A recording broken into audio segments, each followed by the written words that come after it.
What's up, guys? Welcome to the Chess Giant. This is Solomon Erdell, and in today's video we're going to be covering the Muzio Gambit, arguably the most aggressive chess opening for white ever invented.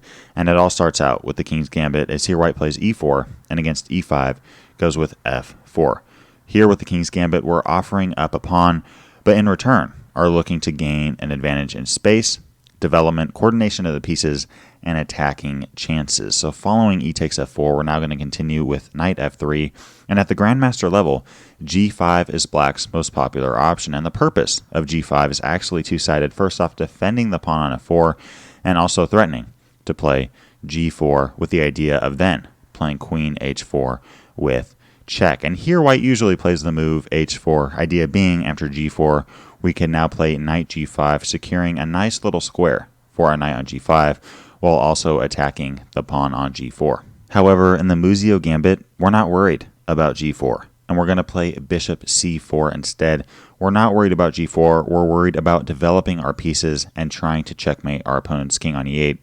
Here the bishop on c4 is very active, attacking the extremely vulnerable pawn on f7, and following g4, we're not going to move our knight, because queen h4 could be played attacking our king on e1, and that would not be good news for white.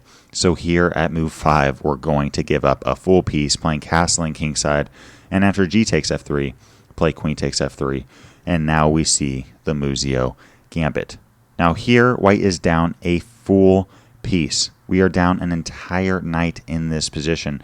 But if you look, white has a huge advantage in development and attacking chances. In fact, white has 3 pieces, all directed against black's weakest pawn in the opening, the pawn on f7, as we have a bishop, a queen, and a rook, all eyeing that pawn on f7. And now black has a very interesting decision to make. What does black do here? Well, I personally think that queen f6 is the best move, and this is the most popular option at the grandmaster level, but it's extremely hard to find if you haven't studied the opening theory already. I think here, the move queen f6 defends both the pawn on f4 and the pawn on f7, but what if a move like queen f6 isn't played, and black doesn't defend either the pawn on f4 or the pawn on f7, and instead plays a move like d6?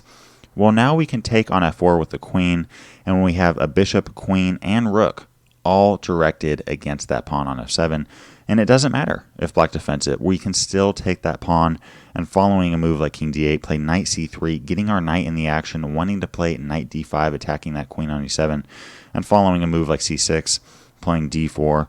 And here if black tries to create some sort of counterplay with bishop h6, we could simply play queen g3, and after bishop e6, white is simply too far ahead in development. Here we can take the bishop on h6, take the bishop on e6, and then play queen h4, attacking the king on d8 and the knight on h6. Idea being after king c7, we have rook f6, attacking both the queen and the knight. This is completely winning for white. So any move that doesn't defend f4 and f7 simply loses the game for black. What about the move bishop h6, defending the pawn on f4? Well, now we can't take with the queen because we'd simply lose a queen to a bishop, but we can play d4, advancing in the center of the board, and following a move like queen f6, trying with 2 pieces to defend that pawn on f4, trying to hold the position together, we can now play e5, and I like white's game here. If queen b6, attacking the pawn on d4, we don't need to take on f4. We can simply play c3, forming a pawn chain from b2 to e5, and if a move like knight c6, simply go with bishop takes f4. Now here I think black's move is actually knight takes d4, in which white still has a clear edge. But if bishop takes f4, we now simply have an easy win. Because after queen takes f4, again, our common idea, a bishop, queen, and rook, all directed against that f7 pawn, and there's just no way for black to defend it properly. If the move knight h6, we can simply play a bishop takes f7 check, and after king d8, bishop h5. After d6, we could play queen f6 with check, take that rook off the board. I mean, guys, this is just over. Again, I believe the best move for black is queen f6. But what about the second most popular option with queen e7? Some prefer the move d3 and some prefer the move d4, but I personally like queen takes f4, just going back to the basics, using our 3 pieces to defend that pawn on f7. And here black can lose extremely quickly if not careful. But if you are looking at this opening and trying to find the best response for black coming out of queen e7, I think that queen c5 is black's best option. Here, as white, we're not trying to hold material down in the Muzio Gambit.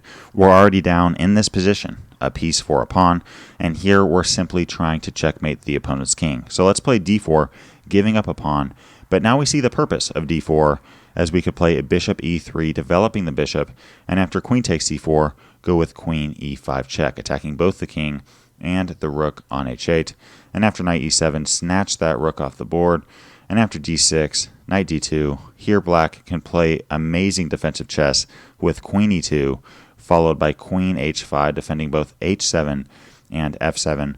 But here after knight f3, I would give a slight edge to black, but white still has some interesting attacking chances. This knight wants to come to g5, attacking the f7 pawn. We have a queen on h8 that is very annoying for black to deal with, pinning the bishop on f8.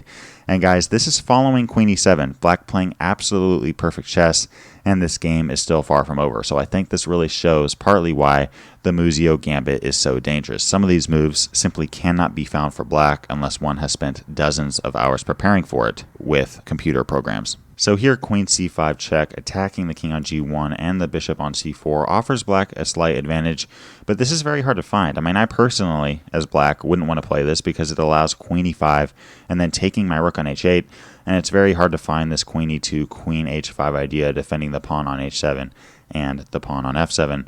So here, a more logical option is the move knight h6, simply trying to hold the position together. We have three attackers attacking the f7 pawn, and before, black only had two defenders, so why not add one more? Well, now we can't take the pawn on f7, but we can play knight c3, bringing our knight into the game, wanting to play knight d5, and now queen c5 check is simply too late, as we could play d4 with check, and after queen takes d4, bishop e3, we now have our queen e5 idea, but now after queen e6 and queen takes h8, we simply have a one game. Black wasn't able to play knight e7 because the knight was on h6, and following a move like c6, not allowing the knight into d5, we can now play rook f6. There's just too many threats for black to stop here, and now with rook f6 attacking both the queen and the knight on h6, I mean, this game is over. White should win this game within a few moves. So here, because of the knight on h6, queen c5 is simply too late. So with a move like c6, not allowing the knight to come into d5, that's okay. Here we can simply play d4, slowly advancing, and following d6, play queen f2 with the idea of bringing our bishop to f4. And here, after a move like bishop e6, black trying to develop the pieces, we can simply play d5. And here, if c takes d5 and e takes d5, this position is again one for white. This pawn on d5 is very strong. We've broke the position open successfully, and we also are about to bring our a rook to e1, where it will be attacking on the open e-file. This game is simply over. So if it's not clear already, it's very hard for black to defend against this opening. I think the one move that black has here is probably queen f6. Queen e7 does offer some interesting variations for black, but it's still very hard to play with. I think that queen f6 is definitely black's best option, and against queen f6, I recommend the move e5. And we're actually going to go over a game played by Mikhail Chigorin, as here he really displays how to play good attacking chess with the Muzio Gambit against elite level competition. Here after e5, we see queen takes e5, and following d3, bishop h6, defending the pawn on f4. We would have loved to take the pawn on f4, but now we don't want to take it because we don't want to trade down a material, so we simply play knight c3, looking to come into d5. And here black, the book move is knight e7, defending it. Multiple grandmasters have reached this position with white, including Anatoly Karpov. And here we can simply play bishop d2, looking to bring our rook to that e1 file, eyeing both the queen and the king on e8. And following knight bc6, here Chigorin played rook ae1, activating the rook. We now see queen f5 from black, another perfect move, holding the position together. But after knight d5, we have a couple threats. First off, we're pinning the knight on e7 because of a rook on e1, and we're also threatening to take on c7, attacking both the king and the rook. So here black played the only move possible to keep an edge, and that's king d8. getting out of the line of fire and using the king as a defender for that pawn on c7. But now from Chigorin, we see bishop c3. Anatoly Karpov also utilized this move. The bishop very active, attacking the rook on h8. And I mean, just look at the activity of white's pieces. We have a very active knight on d5, attacking 8 squares currently. It's very hard for black to pick this knight off without getting in trouble. A very active bishop on c4, protecting the knight on d5 and eyeing f7. An active queen on f3, and 2 active rooks on f1 and e1. And if you compare the activity of black's pieces compared to white's, black is very cramped, very uncomfortable, and the bishop on c8 and the rook on a8 in particular aren't really doing anything at the moment. Here black played the best move, arguably, with rook e8. And now from Chigorin, we see bishop f6, activating the bishop and pinning the knight on e7. And now from black, bishop g5, a very active defensive move, attacking the bishop on f6 and indirectly defending the knight on e7. And now with the Muzio Gambit, guys, we can't play passive. We're down an entire piece and a pawn right now.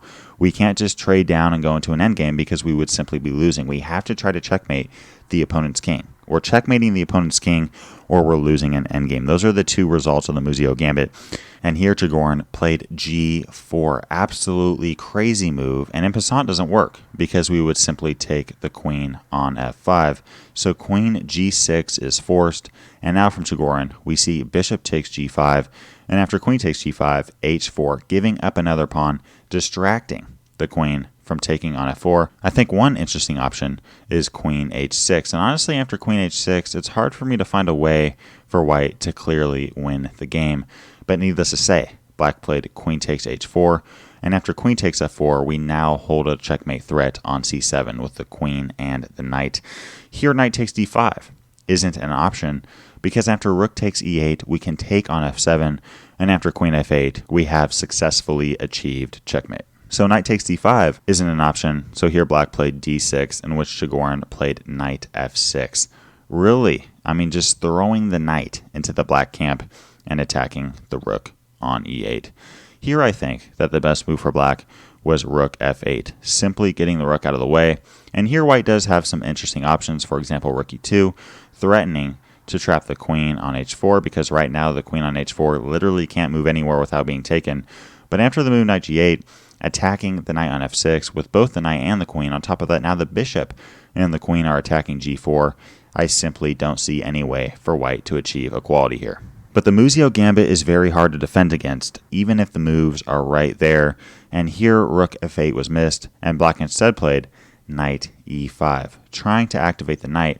But now Chigorin had the opportunity to take on e5, and following d takes e5, play queen takes e5. Now white behind a full 5 points in material, and after bishop takes g4, 6 points in material. Here Chigorin continued to go aggressively after the black king with queen d4 check, attacking the king on d8, and also attacking the bishop on g4. After king c8, here white has a very interesting position, a very interesting situation to deal with. I mean, white could take the bishop on g4 with a move like knight takes g4, which would run into rook g8, or play queen takes g4, which would run into queen takes g4 and knight takes g4.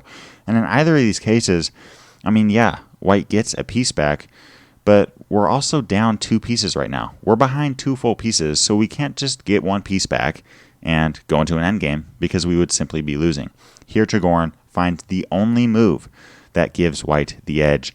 All other moves are completely losing for white. And now we see the beautiful move, bishop e6. Absolutely astounding.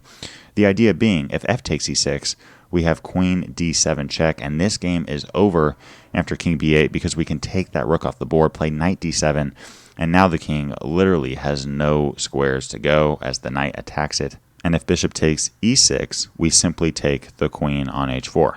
So here black played king b8, but king b8 allowed knight d7 check, attacking the king, and now white is clearly winning this game.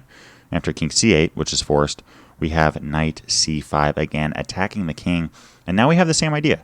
If f takes e6, we play queen d7 check, take the rook and knight d7, game over, and if bishop takes e6, we take the queen on h4. So here black played king b8, but I think this was a mistake, as now we brought the knight from d7 to c5, And now Chigorin finishes the game off with the beautiful move, knight a6 with check, attacking the king. The king can't go over because of the bishop on c6, and following b takes a6, we see queen b4 checkmate. Game over. Here Chigorin successfully attacked the opponent with the Muzio Gambit and went on to win a beautiful game.